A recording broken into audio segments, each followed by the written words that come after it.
Poco అయితే Poco M6 5G మొబైల్ని అయితే లాంచ్ చేయడం అయితే జరిగింది అన్నమాట. మనకి చాలా మంచి అఫోర్డబుల్ ప్రైస్లో అయితే లాంచ్ చేయడం అయితే జరిగింది. మీకు కేవలం ఇది వచ్చరికి 4GB 128GB internal storage variant price వచ్చరికి మీకు 10,499 రూపాయలు అయితే దీని ప్రైస్ అయితే పెట్టడమే జరిగింది అన్నమాట. మనకి ఈ ప్రైస్కి ఇది వర్తా కాదని తెలుసుకుందాం. అంటే ఈ మంచి వాల్యూ ఫర్ మనీ మొబైల్ కాదనేది డీటెయిల్గా అయితే మీకు ఎక్స్ప్లెయిన్ చేస్తాను ఖచ్చితంగా ఈ వీడియో ద్వారా. అయితే ఈ వీడియో మీకు నచ్చితే మాత్రం ఖచ్చితంగా లైక్ చేయండి.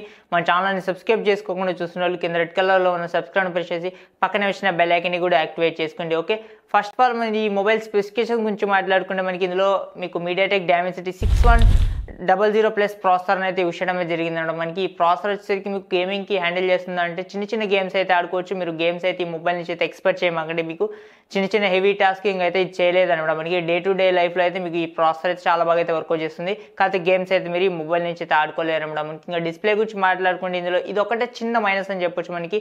ఎందుకంటే ఇందులో వచ్చేసరికి HD+ డిస్ప్లే అనేది యూస్ చేయడం జరిగింది. ఫుల్ HD ఇచ్చుంటే మాత్రం ఫుల్ ప్యాక్ మొబైల్ అయ్యేదన్నమాట. మనకి best value for money mobile అయ్యేదన్నమాట. మనకి ఇది ఒకటే చిన్న మైనస్ అనిపించింది అనమాట. మనకి ఇది వచ్చేసరికి కేవలం మనకి ఫుల్ HD కాకుండా HD+ డిస్ప్లేతో అయితే ఈ మొబైల్ అయితే లభిస్తుంది. 90Hz రిఫ్రెష్ అయితే కొన్ని డిస్ప్లే అనమాట. ఇది వచ్చేసరికి దాంతోపాటు మనకి ఇది 5000 mAh బ్యాటరీ అయితే వస్తుంది.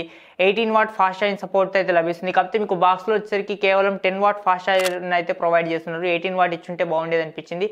ఇది 18W అయితే బాక్స్లో అయితే ఛార్జర్ అయితే ప్రొవైడ్ చేయట్లేదు. కాకపోతే మొబైల్ వచ్చేసరికి 18W అయితే సపోర్ట్ చేస్తుంది అనమాట మనకి. ఇంకా మెయిన్ కెమెరా గురించి మాట్లాడుకుంటే main camera 50 MP main camera అయితే ఈ మొబైల్ అయితే లభిస్తుంది. బ్యాక్ సైడ్ కెమెరా వచ్చేసరికి మీకు ఫ్రంట్ కెమెరా వచ్చేసరికి 8 MP ఫ్రంట్ ఫేసింగ్ కెమెరా అయితే ఈ మొబైల్ అయితే లభిస్తుంది మీకు.